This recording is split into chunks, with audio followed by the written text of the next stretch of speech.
नमस्कार. मी इचलकरंजीहून ॲडव्होकेट प्रीती प्रकाश पटवा. स्वागत आहे तुमचं प्रीती बरोबर. जसं की तुम्हाला माहिती आहे, राज्यघटनेचे महत्वाचे न्यायालयीन निर्णय आपण सोप्या साध्या मराठी भाषेमध्ये समजून घेण्यासाठी एक मालिका सुरू करतोय आणि त्या मालिकेअंतर्गत आपली पहिली जी केस आहे, म्हणजे अगदी राज्यघटना अंमलात आल्यानंतर झालेली पहिली केस म्हणजे शंकरी प्रसाद सिंग देव विरुद्ध युनियन ऑफ इंडिया. चला समजून घेऊया काय झालं या केसमध्ये.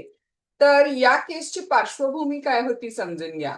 स्वातंत्र्यानंतर जेव्हा सरकारनं जमीनदारी प्रथा बंद करण्यासाठी कायदे बनवले, त्यावेळेला सरकारनं निर्णय घेतला की जमीनदारांकडून जमीन काढून घेऊन ती जमीन नसलेल्या गरीब शेतकऱ्यांना वाटून द्यायची अशी योजना होती. पण अर्थातच याला जमीनदारांकडून विरोध झाला.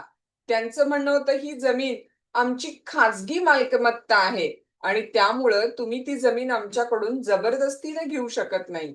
अर्थातच त्यांनी काय केलं सांगा तर एक पिटिशन दाखल केली, त्यांनी दावा केला आणि त्यांचं म्हणणं होतं की हा जो नवीन कायदा सरकार आणते जमीनदारी काढून घ्यायचा, तो आमचे मालमत्तेचे मूलभूत हक्क अर्थात राईट टू प्रॉपर्टी जो घटनेच्या कलम 19(1) फ खाली आणि त्याचबरोबर घटनेच्या कलम 31 खाली दिलेला आहे तो भंग होतोय.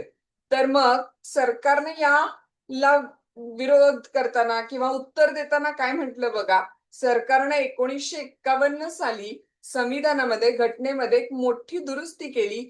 पहिली अमेंडमेंट पहिली घटना दुरुस्ती केली घटनेमध्ये 1951 साली.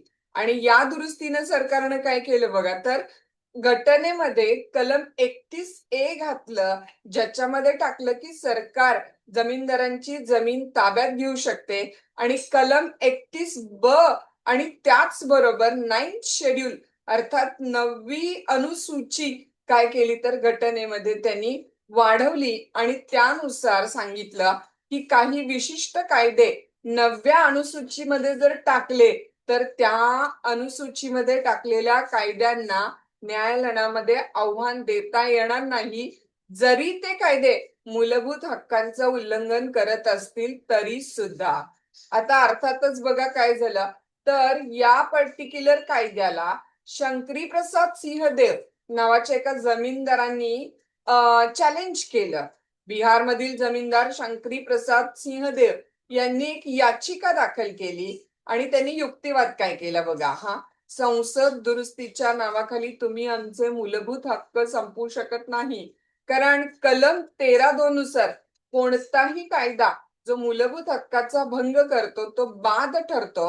आणि त्यामुळे त्यांचं म्हणणं असं होतं की संविधानामध्ये सुधारणा अमेंडमेंट हा सुद्धा एक प्रकारचा कायदा आहे आणि त्यामुळं तुम्ही असा कायदा नाही बनवू शकत जो आमच्या मूलभूत हक्कांवर परिणाम करतो, आमचा मूलभूत हक्क काढून घेतो. मग आता बघा न्यायालयासमोर काय महत्वाचे मुद्दे होते.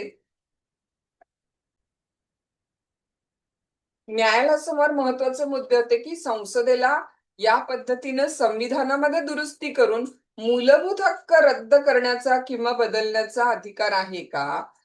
कॉन्स्टिट्यूशन अमेंडमेंट जर केली तर तो कॉन्स्टिट्यूशनल अमेंडमेंट ऍक्ट जो असतो कायदा जो असतो ना तो लॉ आहे का.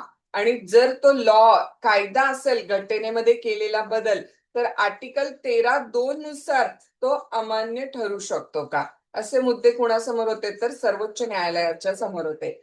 मग सर्वोच्च न्यायालयानं काय ठरवलं बघा याच्यामध्ये. सर्वोच्च न्यायालयानं एकमतानं सांगितलं की कॉन्स्टिट्यूशनल अमेंडमेंट हा कायदा नाही, त्यामुळं आर्टिकल 13(2) च्या मर्यादेमध्ये तो येत नाही आणि त्यामुळं संसदेला संविधानामध्ये दुरुस्ती करण्याचा संपूर्ण अधिकार आहे. म्हणजे अगदी या शंकरी प्रसादच्या केसमधला निर्णय असा होता की संविधानामध्ये कुठल्याही पद्धतीचा बदल करून संसद अगदी मूलभूत हक्कांमध्ये बदल करू शकते किंवा त्याही पुढे जाऊन मूलभूत हक्क रद्द सुद्धा करू शकते. मग बघा अर्थातच काय झालं तर संपूर्ण केसचा निर्णय झाल्यानंतर हा सारांश निघला की संविधानामध्ये दुरुस्ती करण्याचा संपूर्ण अधिकार संसदेला आहे.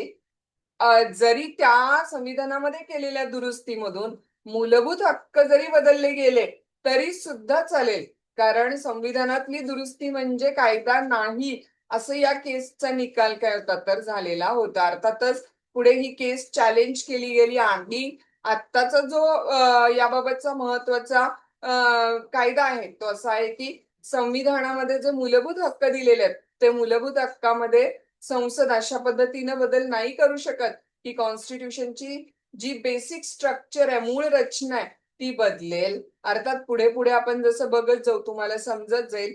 पण शंकरी प्रसादच्या केस पुरतं मर्यादित जर बघितलं तर सर्वोच्च न्यायालयानं सांगितलं शंकरी प्रसादच्या केसमध्ये की संसदेला संविधानामध्ये दुरुस्ती करण्याचा अगदी मूलभूत हक्कामध्ये बदल करण्याचा रद्द करण्याचा देखील अधिकार आहे. तर मग बघा या केसमधून काय महत्वाचे निर्णय आले किंवा या केसचं महत्व काय तर संसदेला मूलभूत हक्क रद्द करण्याचा मार्ग या केसमुळे मोकळा झाला. सरकारनं 9वी अनुसूची 9th शेड्यूल मध्ये अनेक कायदे न्यायालयीन तपासातून काय केले तर वाचवले. अर्थात हेच पुढे जाऊन गोलकनाथच्या केसमध्ये बदललं गेलं. तर मग बघा मित्रांनो, संसदेचा संविधान दुरुस्ती करण्याचा अधिकार अर्थात जो कलम 368 खाली दिलेला आहे तो असीम आहे, अमर्यादित आहे असं या न्यायालयीन निकालातून सांगितण्यात आलं आणि या अधिकारानुसार संसदेला मूलभूत हक्कांमध्ये बदल करता येतो असं देखील सांगितलं गेलं.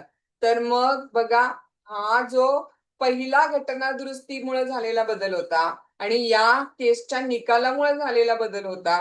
त्यानुसार काय झालं तर शेतजमिनीवरील जमीनदारी हक्क संपवण्यासाठीचे जे कायदे बनवले गेले ते कायदे अंमलात आणले गेले. अर्थात पुढे मग या अधिकारावर मर्यादा आणण्यासाठी बेसिक स्ट्रक्चर म्हणजे संसदेची मूळ रचना हे तत्व केशवानंद भारतीच्या केसमधून पुढे आलं. अर्थातच आपण त्याला पुढे काय करणार आहोत तर बघणार आहोत. तर मित्रांनो बघा तुमच्या लक्षात आलं का शंकरी प्रसाद वर्सेस युनियन ऑफ इंडिया ची केस आपण डिस्कस केली. सोप्या साध्या भाषेत जमीनदारी रद्द करण्यासाठीचा कायदा पहिली घटना दुरुस्ती करून बनवण्यात आला. त्याला सुप्रीम कोर्टामध्ये सर्वोच्च न्यायालयामध्ये काय केलं गेलं तर चॅलेंज केलं गेलं असं म्हणून की आमचा मूलभूत हक्क मालमत्तेचा हक्क जो कलम 31 न दिलेला आहे राईट टू प्रॉपर्टी तो तुम्ही काढून नाही घेऊ शकत आमच्याकडून, त्याचं उल्लंघन होत आहे. पण सुप्रीम कोर्टानं सांगितलं की संसदेला कुठलाही घटना दुरुस्ती करून अगदी मूलभूत हक्कामध्ये बदल करण्याचा अधिकार आहे असं या केसमधून सांगण्यात आलं. जर तुम्हाला केस अगदी व्यवस्थित समजलेली असेल तर माझं Facebook page learn law in Marathi with प्रीतीला फॉलो नक्की करा आणि लवकरच आपण पुढची दुसरी केस घेऊन येणार आहोत Sajjan Singh versus state of Rajasthan. तोपर्यंत नमस्कार.